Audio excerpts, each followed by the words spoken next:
，Steve 啊，呀，青島海邊城市啊，咁青島人係咪日日都食海鮮嘅咧？醒目。嗱，佢哋點樣咧？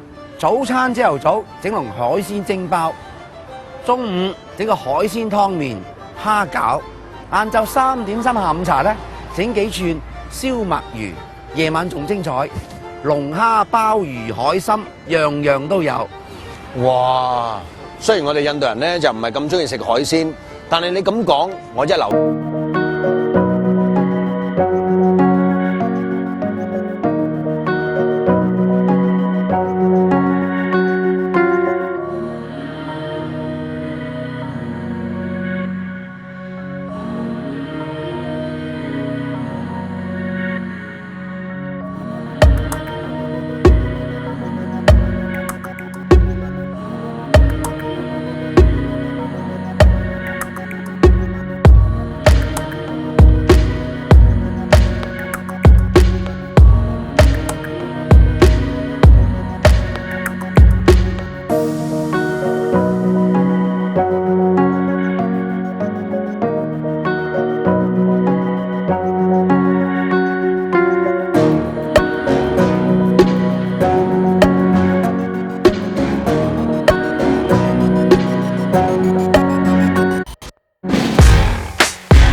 燒啊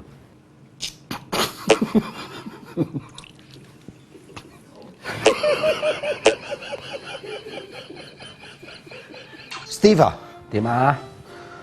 點解你俾呢個鮑魚我好似生 cancer 咁樣嘅？鮑魚生 cancer？你食過鮑魚未㗎，寶寶？你望下，隻隻都係咁㗎啦。咦係喎，我嗰個白啲添，你嗰個黑啲喎。呢個係肝臟，苦苦地嘅，但好多人中意食嘅。咁呢個係個內臟咯，咁啊膽固醇會高啲。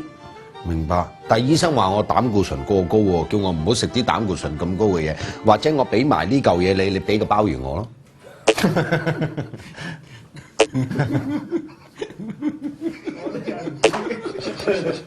我就好明咗啫。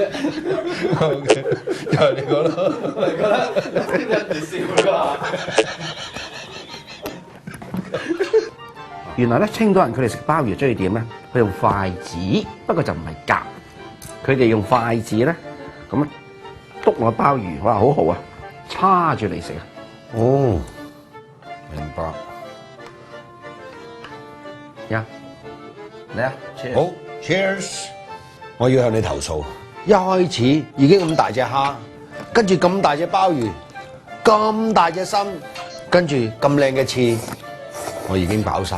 你仲嗌咁多嘢嚟食，不如我哋嗌埋啲兄弟姊妹一齊嚟吔咯。都好。喂，大家嚟一齊食飯。喂，Cheers！